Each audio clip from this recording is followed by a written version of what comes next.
tire shop where we're gonna go ahead and get our tires. Just kidding, we're getting our tires from 4-wheel parts. Look at that. Gotta have the Tacoma on the semi. And we're gonna be loading up the 35s now in there. Got 3 of the 35s in here right now. The rest are going in there. Maybe we should put them on the G-Wagon. 35s on the G-Wagon. Vote if I should do that. It's a Toyo gang now. Used to be all BFG. Tried the Falcons. Now I'm on my Toyo phase. So on the Land Rover's 34-inch tires, we're gonna go ahead and compare these 35s in the back to the 34, and let's see the difference. This better be a big difference. Let's see. Okay, almost from this angle, it looks like they're gonna be the exact same. Let's see. Oh no, they're a little taller. Yeah, definitely taller. You can see, let me come to the back here. You can see definitely the difference between a 34 and a 35, or whatever this is. Maybe this is a true 33. It's a 295 70 17, but it's definitely way bigger than the 33s on my Tacoma, so that's why I consider that a 34. But this is a true 35 by 12 and a half, a 17-inch wheel. And the wheels I'm gonna be putting on here are the Innovate Racing forged beadlocks, the G600s with a -12 offset. So let's start assembling the beadlocks. How's it going, everyone? Email and Dune Serpents. As you can see, I have been working for a couple hours on how to take the beadlocks off the tire, which is an absolute pain. Wow, right? I just didn't want to go to the shop, and I found out the luxury of going to a shop. Anyways, that's another video.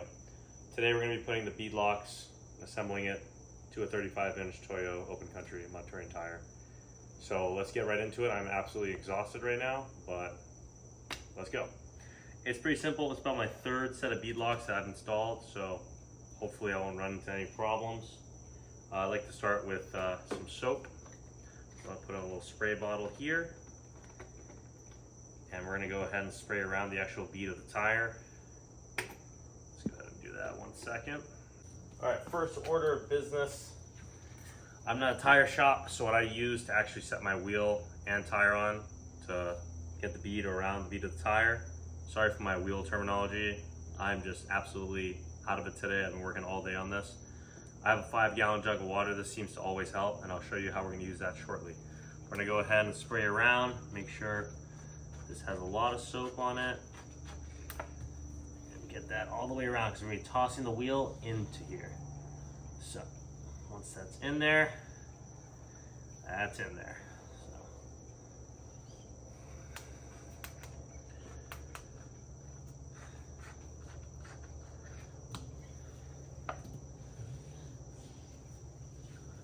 Okay, now these are wheels off my other tires, so I have to make sure all the holes in the wheels are clean, because they were filled with dirt. So I went ahead and cleaned all of them, as well as the ring itself. And I have brand new hardware. Do not reuse your old beadlock hardware if you're transferring beadlocks to new tires on used beadlocks. Always have new hardware, because they go under a lot of stress. So we're gonna go ahead and toss this in here. Should be pretty easy. And then there we go. Well, almost easy, but it's going in. We're just gonna work our way around. There it is, just like that. Nice. It's the first thing that's gone my way all day on this entire install. Okay, also I made this mistake many times. Always make sure your valve stem's in there as you start this process, and you get the entire ring on like I did one time, and then I realized my valve stem wasn't there. You start to lose your mind. So valve stem before you start all this, and now I'm gonna show you where the jug comes into play. I'm gonna bring this here. Well, these are way heavier than 33s. Rest in peace, Tacoma. So, I'm gonna rest it on this jug. That way the bead will sit around the wheel and tire. Let me show you. Don't wanna lose this little gimbal I made. The extension will bring. Anyway, so we have to rest it on something. That way we can go around and get this to evenly sit. As you can see, it's not sitting here. We want it to evenly sit around this whole thing, so we're gonna use that jug of water as a nice balance and weight for the pressure to go around the bead. So unfortunately, I don't have anyone to film me. I'm but I'll show you this is before, this is after.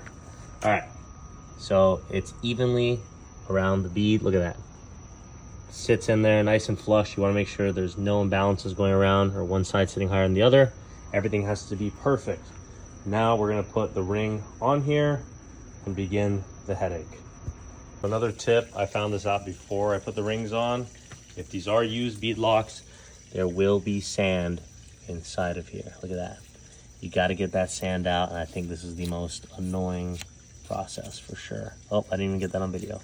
Yeah, there's sand in here. So you're gonna have to use water on something like this and get it all out. So it's gonna take me about 10 minutes. I'll be back. So when you're using that tool, let me show you for reference. You have to have a hose over it. So when you're going and plucking the holes, you have to have a hose at the same time going in. That way the water shoots the sand out. Because if you're just going like this without any water, you're putting the sand at the bottom of the holes and your bolts won't go all the way down. So that's a no-no. And we're just going through with the light right now, making sure there's absolutely nothing left over. See, wow, man, this is such a pain. But yeah, we gotta clean all of that out. So I'm gonna do one more run because safety is important.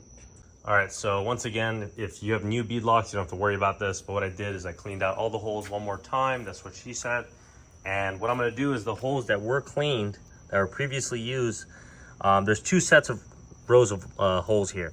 So it's like an emergency roll in case you break a bolt or something on the trails. I'm gonna use the row of holes that I haven't used yet. So the used holes are clean, but I'm gonna use the ones that weren't used prior that absolutely have zero sand in them, because right now I want a fresh install and this is just gonna make things simpler. So we're gonna go ahead and position our ring. This is a Tech Light ring that I got from Wheels-innov8 Racing. Look at that, perfect fit, wow. And then we're gonna line it up with the holes and begin the process. All right, so before you put your bolts in, don't forget your washers. Lay the washers in all around first. Then we're gonna put one bolt here, one bolt directly across, here, star pattern. And we're gonna start kind of tightening it down a little bit. And then we're gonna put all our bolts in and work in a star pattern. Obviously, sometimes you'll lose your place.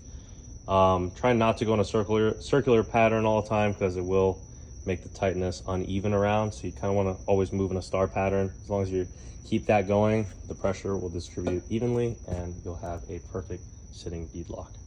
This is where you find true zen. I am putting some anti-seize copper on the bolts. That way they don't corrode or seize up later. And just kind of rub it on the brush like this. Hand tighten it a little bit until it catches the thread. And we're working our way around. Now in my case, I guess my bead locks are really dirty. I still feel some sand resistance, but I cleaned them the best that I could. So I'm really putting a lot of this anti-seize on here to make sure I don't deal with anything down the line from corrosion or bolts getting stuck. That's the last thing you want when you have yourself some forged wheels, because they are not cheap and the lead times are not friendly either. So we don't want to be down the wheel just because we skipped out on the prep time. See how we're going around. The last bolt, then we'll begin tightening it down. Boom. Hopefully no issues arise. I believe this is a 13 millimeter. Is that right? Let me see. They always include one extra bolt per pack, that way in case you mess one up. One though, so if you screw up once, you only get one chance. Don't mess up, no stress. I'm not gonna use a torque wrench yet. You need to have a torque wrench. For now, I'm just using this. We're gonna torque these down to about 24 foot-pounds, I believe is right. Once we put air, get rolling, we're gonna come back to this and probably torque them down one more time, 24 pound-feet of torque, after like a solid couple weeks of driving. Not off-roading driving, like just on the street. So yeah, if you're going off-roading, make sure these are definitely tight. You don't want to be losing air or anything. So I'm gonna go ahead and start on one side here. So far, no issues. I'm actually gonna go ahead and tighten this till not till I can't, just feel a little resistance. I'm gonna go ahead and do the other side. If you have a bad back, good luck. Your back's gonna be stuck in multiple different angles here. Make sure while you're doing this that everything is even at all times. You don't want to mess this up. So this is where I'm gonna stand up and kind of speed the process. Now, a lot of people are gonna hate me for this. Don't do this. I'm doing this because I have zero patience. And I've done this about, like I said, 3 times now. I've had no issues with my beadlocks. I'm using an impact, a light impact on light setting. I am not drilling them in. So I'm just kind of speeding up the process a little bit. I'm not going till this thing makes that, you know, noise and it's locked out. No. So if you know how to use this, sure, by all means. Let me show you an example. This just helps. That's it. Right? It's going to help speed up the process. I'm not going full impact. That way we can go around, and then when it comes to actually tightening it, all by hand. I'm going to go around nice and easy. So these are going in pretty good. Everything's still even right now. Okay. You can kind of feel the ring with your hand and the lip. That way you can see if one side's raising more than the other from the inside. So it's kind of good to keep an eye on that and always move your hand around the inside of the ring. I am going to go ahead and get the torque wrench and adjust it to about 12 pound-feet, then like 18, then 24. So we're going to go around like 3 times. A lot of people go around multiple times. I see the reason behind that, but if you're careful, you don't over tighten them, they won't tighten, they'll sit in evenly. Just take your time with it, don't rush it. All right. This is where it gets fun. I've been saying that like every single cut of this video. This is where it gets fun. So I'm gonna bring this all the way down. This is my small torque wrench. I have a giant one, but we don't need that one today because we're delicate today. We're soft. So where is it? It looks like this thing actually only has, yeah, we're at 10 foot-pounds. So, gotta go around the star pattern, and then you have to feel the clicks. Now, obviously with the torque wrench, like that's the whole point, feel the clicks, and you found where you need to stop. But when you're at something as delicate as like 20 pound-feet of torque or 24, it's very difficult to feel it. It's like that. So you have to be very careful that you don't go over that, because I've done it before. You don't want to. Like, let me see if I can find an example here. I don't feel it yet.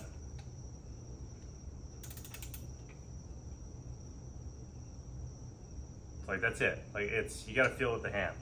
It's very delicate. Just be cautious of that. Now we're gonna go around. And I'm probably gonna cut a portion of this video. I'm just gonna go star pattern until I hear all the clicks. This is gonna take a long time, so there's no reason to even see this. You know how to do this. If you don't, you need to go back to school. The final circle. So I did a star pattern multiple times. I went 16, 20, 24 foot-pounds. I'm gonna stop here. And then once I'm driving it, air in there and all that, I might do like 25, 26 maybe, if I'm feeling ballsy. Pretty tired because I only did 1 wheel. I got 2 more to do for tonight. I'm just OCD, I can't go to bed even though I have nothing to do tomorrow. I just wanna knock it out tonight, so insane on that part.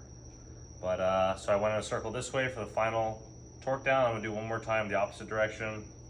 Kind of shock the wheel, surprise it a little bit, you know, it's not expecting it. So this water jug's not helping, it's kind of moving around. So you hear that. Now you can kind of feel the click a little more now that you're at 24 foot-pounds. There it is, you can even hear it, you can hear the click. When you're under, you don't really hear it that well unless you have like one of those super fancy electronic ones, which I don't have. I need to start investing in more tools.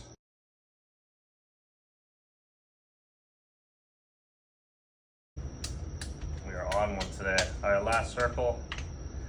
And we'll move on to the next wheel and call this a video because I'm just covering 1 wheel. Obviously, it's the exact same process. Actually, they're all torqued.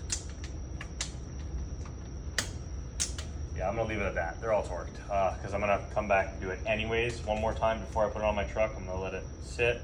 Once I put air in there and do it all over again. Anyways, this is like my version of doing this because, you know, if you do it the right way, which you should, it's gonna take a long time. Like you're going around, who knows how many times, slowly, 10 foot-pounds, 14, 18, 20, 24. Like I said, I use a little drill lightly to kind of speed the process up to get them in place because there's no reason to use a wrench by hand if you're just getting them in place. You know, we're obviously not tightening it all the way down, so use this with caution. If you got an overpowered one, don't use it. But Once they're in place, just use a wrench, then torque wrench, and everything is in, and we are good to go. You can check the inside of the lip, make sure everything sits perfectly. And let's go ahead and take this off the water jug, my super awesome water display. There we go. Take a look at that. Wow. Now I can actually roll it and see everything sat in perfectly, and it has. So we're good to go. Look how sick that looks. You can notice that it's pretty dirty right now. All the anti-seize and dirt that I was cleaning out of here. Oh, I'm exhausted. Look how clean that looks. Let me actually stand. I've been looking at it from behind. Let me see. Oh yeah, that's gonna be, honestly, I have no idea how this is gonna fit on Tacoma. This is a huge tire. This is absolutely ginormous. So, good thing I got Louie to do all the trimming for me, because I'm not dealing with that. Some stuff I just don't have time for, or the skill for. That requires some serious skill, and props to him. So, look at that. Anyways, thanks for tuning in. Peace out, y'all. Make sure to subscribe, hit that like button. I feel so cringe saying that every time I make a YouTube video, but yeah, it means a lot. Appreciate the support. Check out my Instagram, follow the build. It's going down. Truck should be done in about 2-3 weeks. Everything's going according to plan.